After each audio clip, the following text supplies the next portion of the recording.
नमस्कार, मी सुमित शंकर सावंत आणि तुम्ही पाहताय TV9 मराठी। या बातमीपत्रात 50 महत्त्वाच्या बातम्यांचा आपण वेगवान आढावा घेऊयात। राज्य मंत्रिमंडळाची आज महत्त्वपूर्ण बैठक, दुपारी 12 वाजता मंत्रालयात बैठक होणार।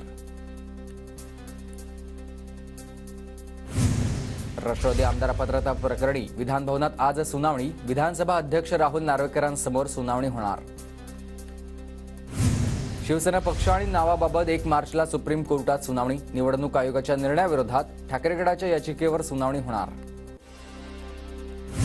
राष्ट्रीय ओबीसी महासंघाची आजपासून नागपूर जिल्ह्यात जनसंवाद यात्रा, ओबीसी जनगणना यासह विविध मागण्यांसाठी बबनराव तायवाडे यांच्या नेतृत्वात यात्रा। आजपासून संसदेचं अर्थसंकल्पीय अधिवेशन, सर्व निलंबित खासदारांना अधिवेशनात सहभागी होता येणार, सर्व 146 खासदारांचं निलंबन मागे। 1 फेब्रुवारीला अर्थमंत्री बजेट सादर करणार। पुढील आठवड्यात शिंदे, फडणवीस, अजित पवार दिल्लीला जाणार। एनडीएच्या बैठकीसाठी शिंदे, फडणवीस, अजितदादा दिल्लीला जाणार। लोकसभेच्या जागांबाबत दिल्लीतील बैठकीमध्ये निर्णय होण्याची शक्यता। 19 फेब्रुवारीला पंतप्रधान नरेंद्र मोदींचा पुणे दौरा, पुणे विमानतळाच्या नवीन टर्मिनलचं मोदींच्या हस्ते उद्घाटन, पुण्यात पंतप्रधान नरेंद्र मोदी यांची सभा देखील होणार। राज्यातील सर्वेक्षण करण्यास आणखी 2 दिवसांची मुदत वाढ, 31 तारखेऐवजी आता 2 तारखेपर्यंत सर्वेक्षण सुरू राहणार। मुंबई महानगरपालिकेकडून मराठा आरक्षणासाठी 70% घरांचं सर्वेक्षण, 25 लाखांहून अधिक घरांचं सर्वेक्षण पूर्ण। आज 1,80,000 घरांचं सर्वेक्षण करण्याचं आव्हान। 10 फेब्रुवारीपासून जरांगेंचं आमरण उपोषण, अधिसूचनेची अंमलबजावणी उद्यापासूनच करा। विशेष अधिवेशन घेऊन सगळे सोयऱ्यांच्या अधिसूचनेचं कायद्यात रूपांतर करा, जरांगेंची ही सरकारकडे मागणी। मनोज जरांगे रायगडावर छत्रपती शिवाजी महाराजांच्या समाधी स्थळावर नतमस्तक, गडावर शेरकाई देवीचंही घेतलंय दर्शन। तब्बल 5 महिन्यांनंतर जरांगे घरी परतले। देवगिरीवरील बैठकीला भुजबळांची अनुपस्थिती, मराठा आरक्षणावरून भुजबळ नाराज असल्याची चर्चा, तर आठवड्याला होणाऱ्या राष्ट्रवादीच्या बैठकीला भुजबळ गैरहजर राहिल्यानं चर्चांना उधाण। 5 फेब्रुवारीपासून राज्यभरात ओबीसी महाएल्गार यात्रेचं आयोजन, मराठवाड्यातून यात्रेला सुरुवात होणार, भुजबळ आणि पडळकर नेतृत्व करणार। आरक्षणावर 19 फेब्रुवारी नंतर शिवजयंती नंतर बोलणार, मला दूर केलं की नाही हा विषय महत्त्वाचा नाही, आमदार बच्चू कडूंचे वक्तव्य।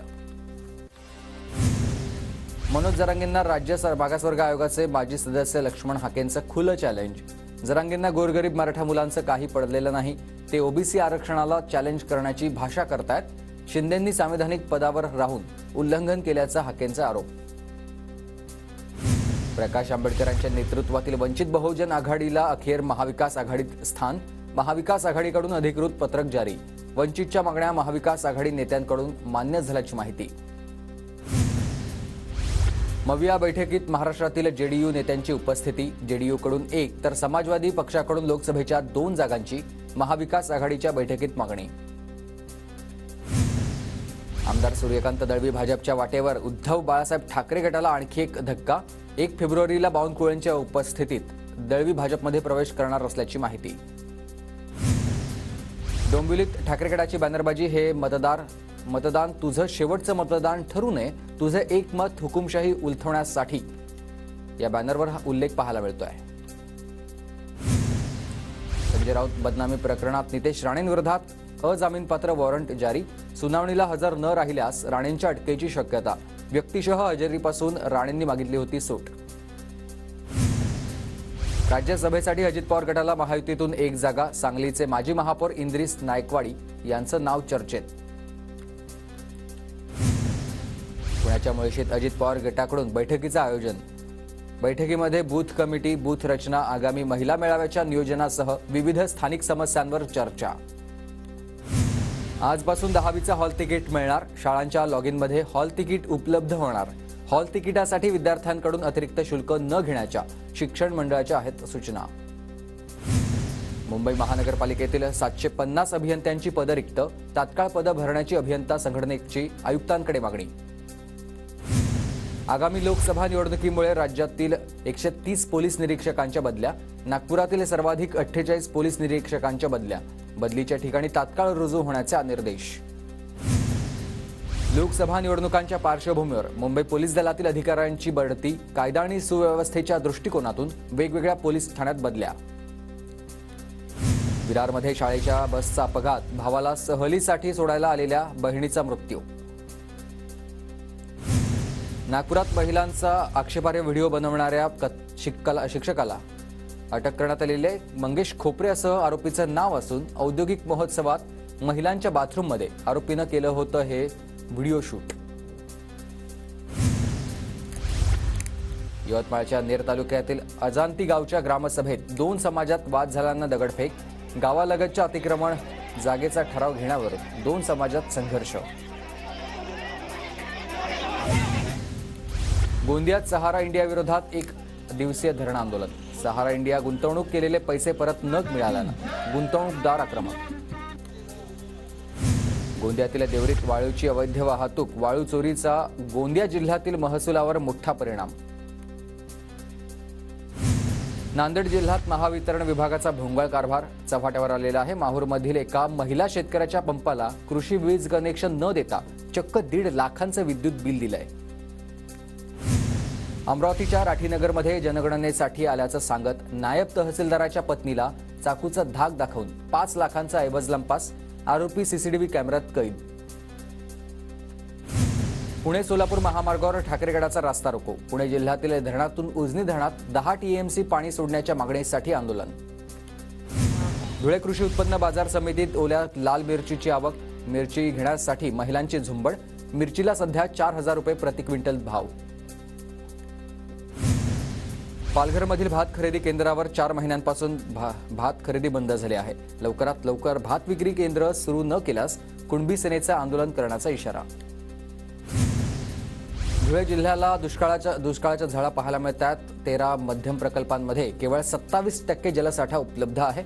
एका गावाला टँकरनं पाणीपुरवठा तर 26 गावांसाठी विहिरी अधिग्रहित. नंदुरबारच्या नवापूर तालुक्यातील खांडबारा गावातील जिल्हा परिषद शाळेची इमारत जीर्ण अवस्थेत, 70 वर्ष जुन्या इमारतीची तत्काळ दुरुस्त करण्याची मागणी.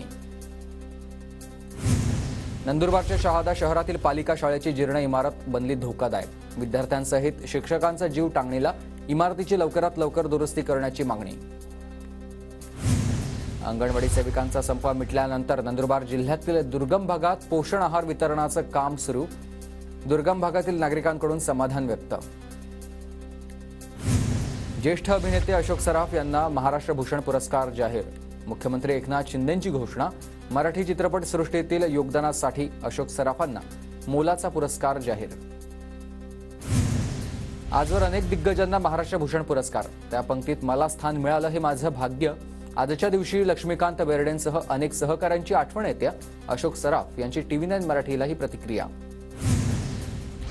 चेन्नईत सुरू असलेल्या खेलो इंडिया स्पर्धेत महाराष्ट्राच्या आदिती स्वामीचा डंका. तिरंदाजीत आदितीचा सुवर्ण पदकांच्या हॅट्रिकचा पराक्रम पाहायला मिळाला.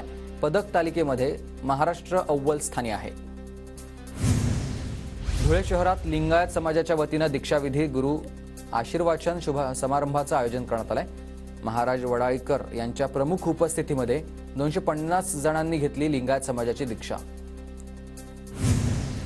खेलो इंडिया स्पर्धेत कोल्हापूरच्या सोहम कुंभारला सोनेरी यश. 51 किलो वजनी गटात सोहम कुंभारला सुवर्ण पदक. पुण्याच्या मुळशीतील कोंढावळे गावच्या भावा बहिणीची नॅशनल सॅम्बो चॅम्पियन स्पर्धेत चमकदार कामगिरी. स्पर्धेत प्रसन्न कंधारे आणि सानिया कंधारे यांना 2 सुवर्ण आणि 1 रौप्य पदक.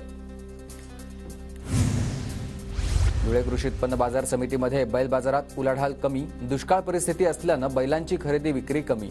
यंदा पाऊस कमी असल्यानं चाऱ्याचा प्रश्न निर्माण. धुळे जिल्ह्यातील ग्रामीण भागातल्या यात्रोत्सवासाठी तमाशा मंडळांना सुपाऱ्या. शेकडो वर्षांच्या यात्रेच्या परंपरेत लोककला जपण्याचा प्रयत्न. अमरावती जिल्ह्यातील चांदूर रेल्वे शहरात भव्य शंकरपटाचं आयोजन. वंचितच्या निलेश विश्वकर्मा यांनी हाकली बैलगाडी. अवघा 8 सेकंदामध्ये गाठलाय पल्ला. साताऱ्याच्या कराडमधील सुरलीत भाजपकडून नमो चषक बैलगाडी शर्यतीचं आयोजन. शर्यतीमध्ये वाघोलीच्या बैलजोडीनं पटकावलाय प्रथम क्रमांक.